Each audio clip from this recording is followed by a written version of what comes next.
taking you all down.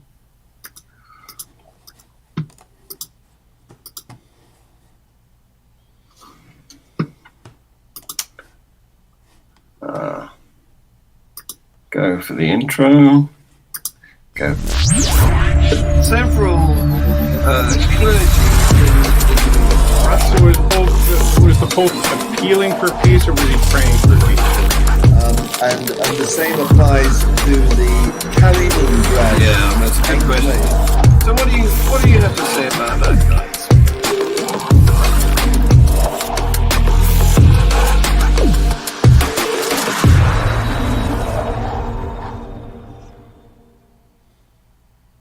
Good morning, afternoon, evening, wherever you are, and welcome to the latest edition of Global Atheist News Review. And we're all assembled here. We've got representatives from hither and thither, starting with Guy Otten, who's in northern England. Then we go to Kentucky for Frank Lovell, Tennessee for Dr. Ty Wells, British Columbia for D.P. Higgs, Dred Higgs, and Manhattan, New York for David Orenstein. Thanks for coming, guys. I'm from thither. I don't know about any of you hither people. I've been hithered.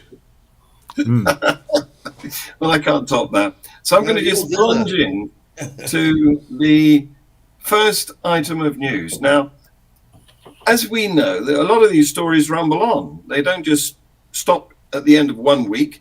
There's follow-up things happening. And of course, the follow-up thing at the moment is the nationwide protests in Iran, following the death in police custody a week or so ago of the 22-year-old Kurdish woman who was detained for failing to wear her hijab correctly and then allegedly beaten by the police and ultimately died, which they claim is for underlying health reasons, but countless Iranians believe she died as a result of police treatment, and they're protesting. They're saying that if they don't act now, the next victim could be themselves. And so far, something like 35 people, this probably gone up since that news came in, have been killed in the protests, which are hitting off in every city of Iran. What do you guys think of that? Well, it's good that they're not putting up with it, that they're actually starting to speak out on this. It's unfortunate that, it has to lead to so much violence. But the protest, that's the positive thing, certainly, to start speaking up. Absolutely. 43 years they've been under the thumb of the mullahs' rule. Yeah, but what's interesting about that is that, when you've got a dictatorial regime, the people are unhappy, they start protesting, they get repressed. But at some point, the rottenness and the lack of support of that regime will lead to its collapse. We just hope it's sooner for the people of Iran than later. Absolutely, yeah. Well, the different thing about this particular protest, because there have been a few other protests in the history of the Islamic Republic of Iran, but this is different because it's the women. This is a woman's protest, and it's different too because the men are supporting them, which is so anti-Islamic. Surely something must come out of this. Yeah. I understand that they're actually burning their hijabs in the streets. So glorious. It's like burning bras back in the suffragettes, right? I think it's amazing, and I throw my full support behind it. But there's a difference, isn't there? Because burning bras was not illegal. No, and absolutely, you're right. But just the symbol, it's on par in the symbolic quest for freedom. Yeah. I mean, we've had demonstrations in English cities. I don't know whether these happening in the States and elsewhere, but in English City, in Manchester, including my area, there was a demonstration of several hundred Iranian people Yeah. And it's interesting that we do have quite a substantial Iranian expat community, many of whom are refugees and have got asylum from that regime. Yeah, well, the women have been more oppressed than the rest of the population because they've been forbidden from dancing and singing, even, Of course. which is pretty extreme. Crazy. Yeah. Well, I'm not Yeah. blind to the oppression, systematic oppression, institutionalized oppression that women receive in Islamic cultures. I also want to note that it's a spectrum because there's definitely women that choose to wear the hijab, and it's not seen as a sign of oppression for them. My sister's from Pakistan, and when she wears her hijab, it is not like she's saying, "Oh, I have to do this because I'm afraid." She's choosing to do it, and she wasn't even brought up in a household where that was like culturally a thing that we did. Yeah. And just want to make that note in the sense of if you see people wearing hijab, it's not immediately your first thought should be, "Oh, that's a person who's oppressed who needs armed liberation." That could largely just be someone who's choosing to do it, which should show two things. One, it's not necessarily connected to each other, right? Like the iconotry of is that the right word? The symbolic nature of Islam and the people who choose to like represent it. Iconography. There you go. I like it. And then second, it could get so deep ingrained into identity that people will choose to wear the things that can bolster the confidence of other people who would choose to oppress women or stuff like that. So it's a very nuanced issue. Yeah. Well, of course, women are entitled to wear a scarf if they want to. Sorry. My sister made a good analogy where she's just like, you're choosing to wear trousers, right? I'm saying trousers specifically because I think that means underwear in European terms. Pants means underwear. Yes. If you just walked around without trousers, both in the pants and the underwear sense, that would be untoward to you. So like I understand that. Like it's all cultural in a sense. The thing is, for example, here in Sussex, my daughter, who was 15 yesterday, I remember her telling me that her friend, when she was I think this was 3 years ago, when she was still at primary school, her friend was now wearing her hijab. And she was a girl of about 10 at the time, maybe 11. And the thing is, you see, these still children are gaslighted into thinking that if they don't wear the hijab, they're going to be regarded as whores by the rest of the population. That's coercion. Yes. Yeah. Yep. My own impression about the current riots is that these things tend to have, especially in Iran, and a bit of an elliptical orbit. There's a trigger. There's all of this social disobedience, and then it sort of fades a little bit until the next trigger. I think the big question is going to be what is going to be the trigger that really does, if not topple the religious authorities, at least move them into quote unquote liberalizing the society where these triggers won't be necessary anymore. Yeah, that's right.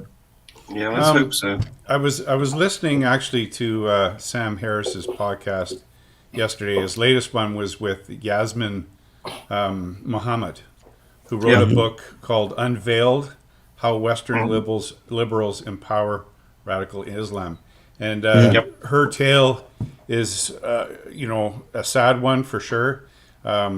She was raised in a secular family, but after the divorce of her parents, she went to live with her mom, who then was essentially looking for someone to take care of her, became the second concurrent wife of a staunch Muslim, and her whole thing changed. Her whole entire life, her mother's life changed. And of course, her daughter had to suffer the change as well. Short of the genital mutilation, she suffered for years and years and years. So, but now she lives in Canada. She does. She's actually Vancouver, as I understand. So, she's escaped because it was a forced marriage. Yep, it was a terrible story, and I have interviewed her, and I'll put a link to the show when she came on as a guest. So, yes, who was it? Guy, you said about its kicking off in the UK as well, because we've had a demonstration outside the Iranian embassy in London, and several police officers were injured by missiles that were thrown at them, and 5 of them were injured. There were 12 arrests made, but the protesters were chanting "Death to the Islamic Republic" and were waving Iran's pre-revolutionary national flag, the Persian flag from 43 years ago. So this is getting to be global. Yeah. Okay. Moving on to Leicester, here in the Midlands of the UK, where we talked a bit about this. Those of you who were on the panel last week, there was a cricket match in Dubai between Pakistan and India. Cricket in the subcontinent is a very passionate affair, and the outcome of this was the 2 communities in Leicester, one is Hindu and the other one is Muslim. The youths started attacking each other in the streets. So 47 people have been arrested. The youngest was 15 and the oldest was 69. Major disorder for Leicester. And it's all over a politicized cricket match, because Hindu religion used to be quite placid, but the new Prime Minister of India he's weaponized it, hasn't he? Narendra Modi has he's done what unfortunately is the current trend in politics. He's done popularism. So he's divided the nation into with me and against me, and he's condoned some youthful Hindu victimization of Muslims. And this is also spreading to poor old England. Yeah, I mean, it's very sad because Leicester was a place which was noted for its good community relations between different minority groups. And of course, there are black people and there are white people as well. Also, there's other kinds. Shouldn't forget, it's not just Muslims and Hindus. No. But and now they realize that they've been a bit complacent, because when this tension came along, the community leaders had to immediately sort of get working to. They didn't have a contingency plan? I don't think they did. I think they were possibly a bit complacent about it. Right. From what I've heard them say themselves. You don't have that problem with cricket disputes in the US, guys, do you? No, we argue about football. Yeah. We do have issues with grasshoppers, though. That's a big issue. Well, there you go. Interestingly, if you are into cricket, England has just beaten Pakistan in the 2020 competition, 4 games to 3. So that's hot news. That's just breaking that now. All right. So should we expect riots by Pakistanis in many of our cities? Is the question. Who knows? Yeah. It's all very regrettable. It is interesting sociologically, because if there are no riots, it shows what colonialism means. Going after somebody who's, I live next door to, and I have a traditional hate relationship with, is easier than going after my former colonial oppressors. Well, there you go.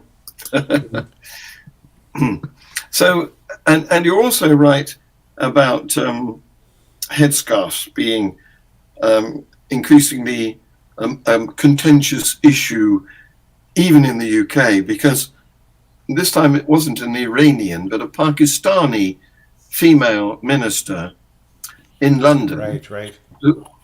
she was harassed for not wearing a headscarf. She's going, it's London. You know, you women can go about with just hair. They don't have to cover it up. Right. But there's Pakistanis in London too, and it's almost a mob that she's suffering from, because they're walking beside her with loud hailers, shouting, and I can't understand this particular dialect of what they speak in Pakistani, but I'm guessing that it's whore, you know? And right. we don't need that sort of thing, I'm afraid. Okay. To the United States, Yeah. where there's been a consultation between the various Catholic dioceses as part of Pope Francis's Synod on Synodality.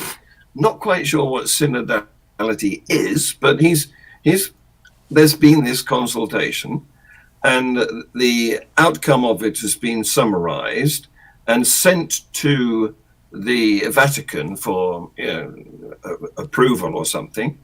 And it reveals that Catholics in the United States are deeply divided over issues as disparate as LGBTQ inclusion, clerical sexual abuse, and celebrating the liturgy. So come on, you Americans. Well, I mean, I think what it shows is this is in a big part of what it means to live in a secular society, where you can, be religious, but also believe in freedom. The problem is that when you have people who are in crisis because their religious beliefs conflict with the church,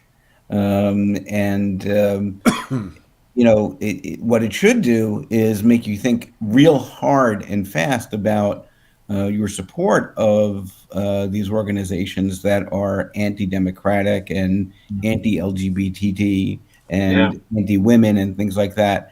But just like there are people who are trying to still fit religion and science into some type of basket so they can feel good about these things, there are people who will try to fit their religious faith and a whole bunch of secular issues into it's this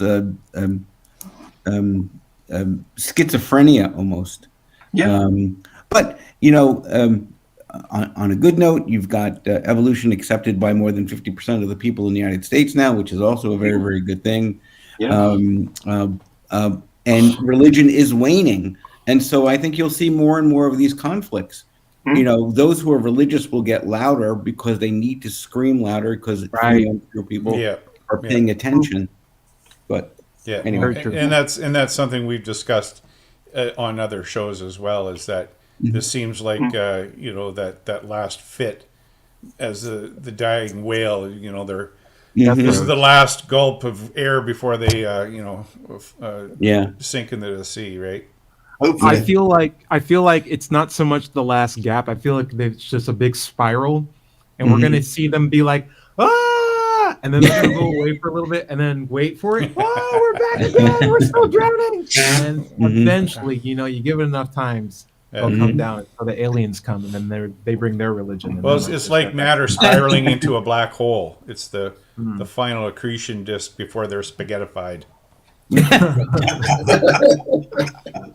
It seems to me that what they're trying to do is fit a square peg into a round hole. Of course. Because, they're living in the US of A, where pretty much in the right part of the US of A, pretty much anything goes. I was going to say there's a lot of things that religious people know about fitting pegs into holes, but I didn't know what kind of nature of the thing we're talking about. But usually they're evangelicals. Now you mentioned you got an item on the news about 3/4 of Republican evangelicals who want to declare the U.S. a Christian nation. Yes. But the good news is that 1 out of 4 of Republican evangelicals don't want to do that. And I think that's noteworthy because that's a bigger number than I would have thought. Mhm. Right. So there is some movement, even among the religious, who recognize what religious liberty really means, Mhm. and that calling a nation religion X is inviting a disenfranchisement of religion Y and Z. You know, so Yeah, absolutely. I was going to ask you, Frank, about because David brought up evolution is accepted by 60% of the U.S. Oh, no, no. overall population. 52 in the okay. last. Yeah. I frequently have to remind my creationist friends that an awful lot of religious people who believe in a creator God also do accept the historical reality of evolution phenomena. You know, and so even among those that you would say are creationists, there are creationists who do accept that the Earth's 4 or 5 million years old. Yeah. And that species have diversified by way of current evolution thinking. So we're not alone on that. I mean, atheists have the support of a lot of religious folks with respect to that. But we here in Kentucky, we've got a creation museum and an art park that we give tax breaks to. And the state of Kentucky does that, so they'll bring in people into the state of Kentucky. And a lot of us are not happy about that part of it. I wondered about, because you've got contacts, haven't you, in the creationist field there, or at least you've got a journalist who's against the Ark Park and the Ark Park. Yeah. Why doesn't that exist? Oh, someone copyright that. That's a brilliant one. Well, I wondered if there was any visible trend of, you know, falling off of visitors to those attractions. Well, there is. The Ark Park is not being attended anything like predictions, like they predicted. Right. It's dropping off considerably from their hopes, and they're trying some new things to try to raise big bucks so they can build like a Tower of Babel. They want to do one of those on the same campus that they've got the Ark Park. They're actually, it's called Noah's Ark 2. They're making another boat. It's made out of steel, and it's going to be twice as big. And it's going to be able to fill up with candy and animals. They're really hoping it'll hold up to water. They're trying. They are trying. Wow. But if they build this Tower of Babel, I mean, if no one understands each other, how is it ever going to get built? Yeah. I'm boggling over here. Is it? I'm sorry, but is it frustrating to anyone aside from atheists that when they reach one situation that is a cost sink, they are thinking, "Oh, well, you know, it's a good idea building the thing that in the Bible was destroyed by God due to hubris." Like you would think that a Christian would know that would be a bad idea. Why does an atheist have to bring that up? Yeah, why tempt the Lord your God? What they should have around the Ark itself, the Ark building, is a huge sea with bodies floating everywhere. Right, exactly. Yeah. And the stench of dead animals. Yes. Yeah, if they told the truth, that's how that would look. Yeah. That's what they do. Yeah. So staying in the US, but moving over to Arizona. I didn't realize it, but Arizona wasn't a state of the US until probably about 100 years ago. And prior to their statehood, they had a ban on nearly all abortions. And now that, obviously when they were a member of the state, they had to abide by the federal judgments. But now that Roe v. Wade has been overturned, they're saying we can go back to our original laws when we were Arizona as a country. Isn't that amazing? Yeah. Well, nothing like going back to 1912 to live your life, you know. It's a lot simpler when, you know, women don't have the right to vote. Brown and black people, don't have their civil rights. Yeah. It's so much easier for to be controlled. Yeah. Barbers or dentists. Right. So much easier for bigots. Right. Exactly. Exactly. And great distinction, because that's one of the main things I always bring up when people are like, there's slavery in the Bible. It's like, yeah, but it was okay back then. Everyone was fine with it. I'm like, not for the slaves. Yeah. Right. Like, Exactly. for the people who read the Bible, yeah. It was easier for the bigots. Yeah. Same with Not, women, not a right? word from Christ about slavery being bad too. Yeah. All of the of all of the liturgies, all of the writings. No mention of don't do that. No. That wasn't something he disapproved of, apparently. Right.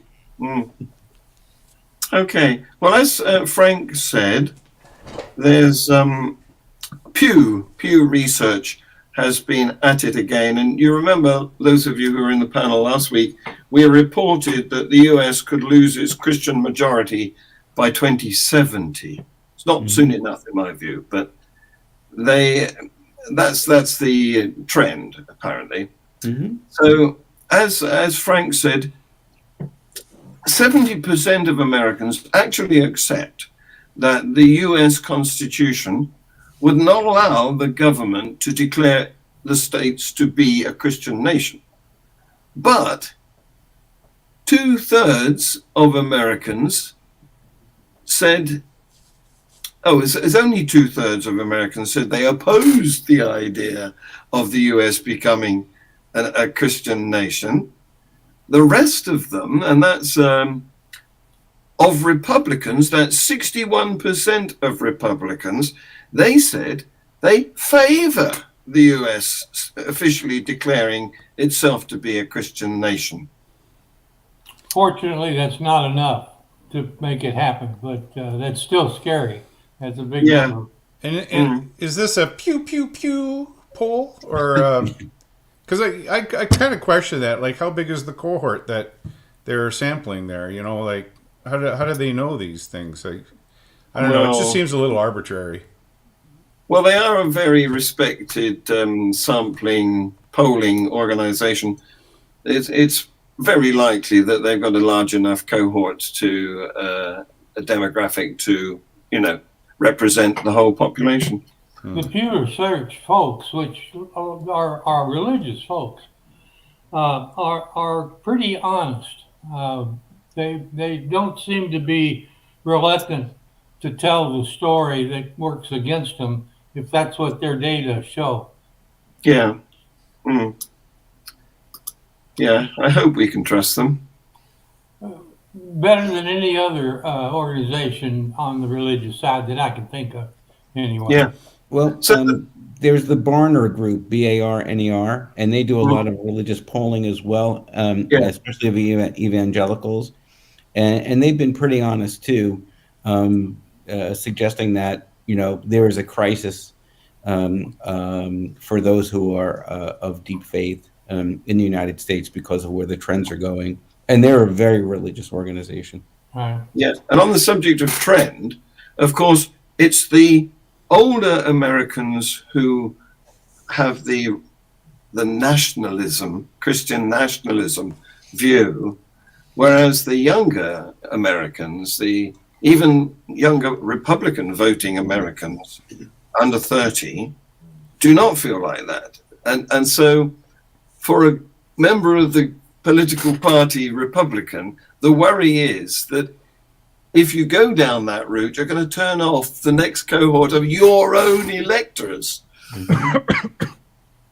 Yeah, and that's certainly where that kind of that kind of additional information is important. Instead of just saying 70% of Americans are Christian. Well, again, you can break that down into different demographics. You can break that down into people who identify as Christian without going to church. There's a lot of nuance that could be parsed in that information that I think is lost in just a general. Yeah, it isn't. Right? It isn't just a single figure, is it? Yeah. No. And I think there's an element of backfire in this too. The quote unquote victory over Roe v. Wade may come back and bite the Republicans simply because that has energized people about what next could possibly be on the chopping block and what that means for voting.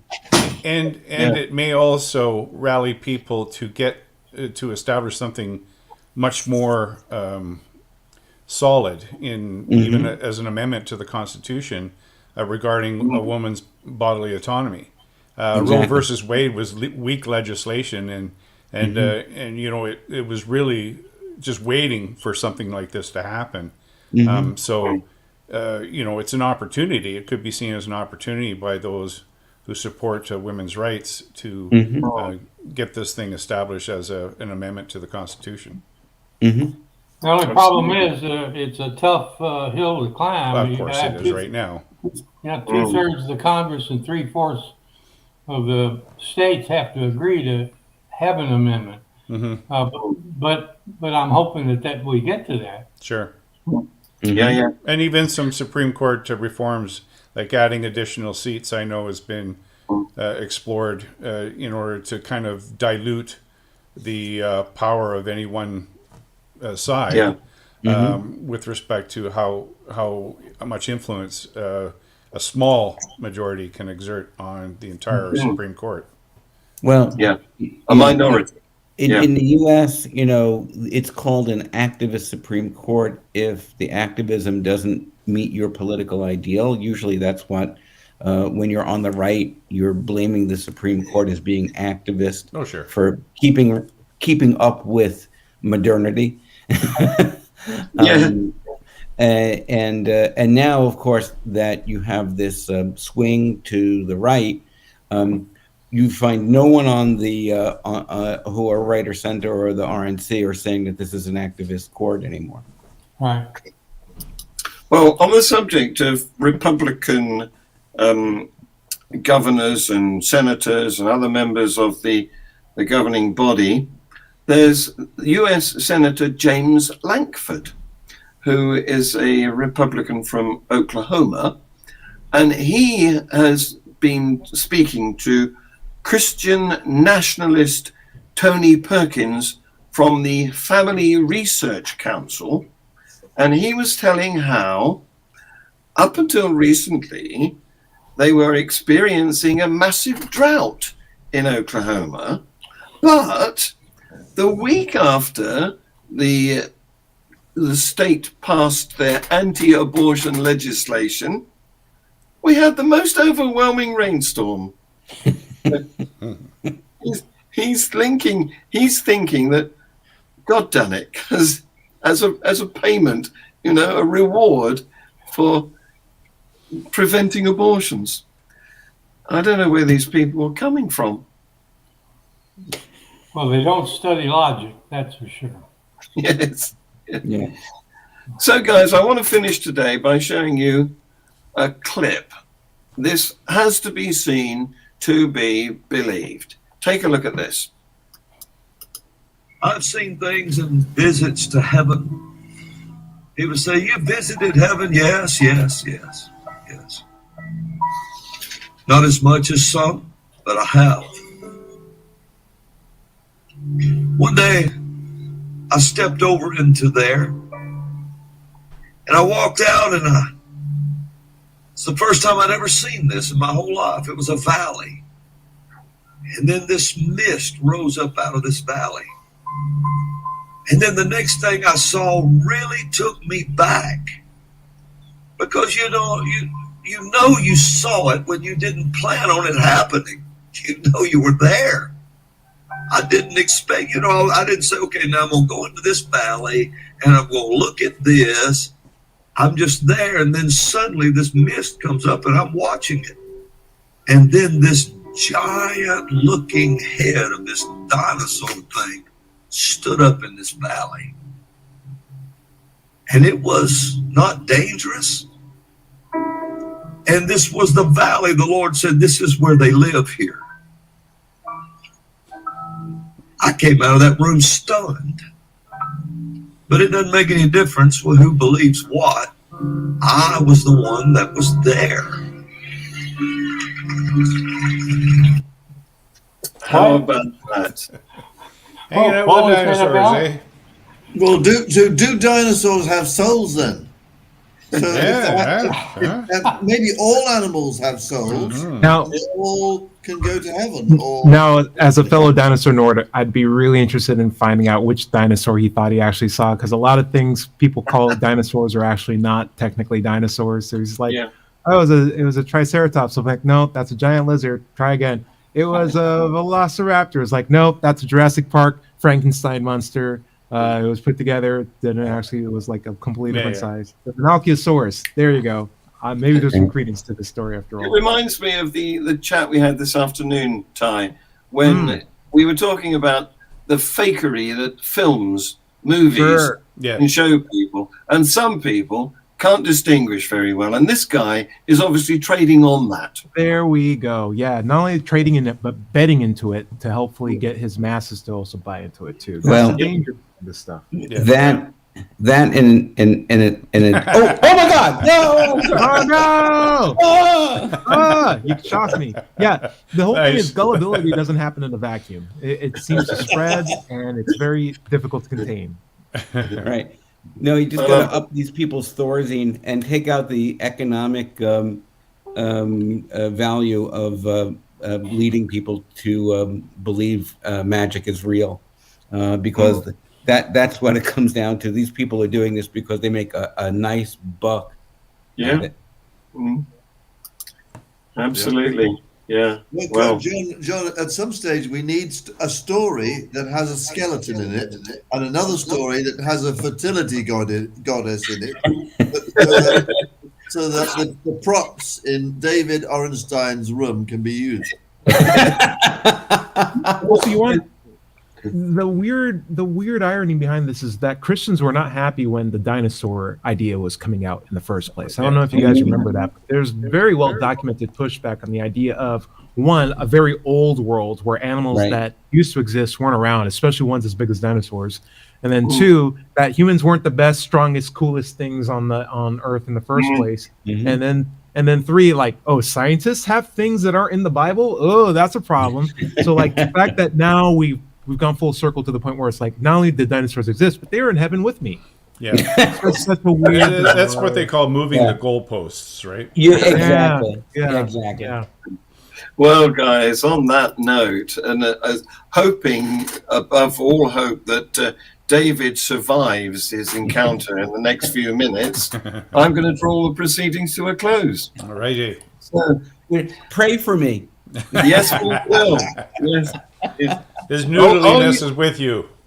Yes. I'll even weave a spell for you, David. Thank you. Guys, you've been wonderful. Thank you very much. Thanks so much. Cheers. Ramen. Say bye-bye. You got it. Several clergy So was the Pope appealing for peace, or was he praying for peace? And the same applies to the Kaliningrad. Yeah, that's a good question. So what do you have to say about that, guys?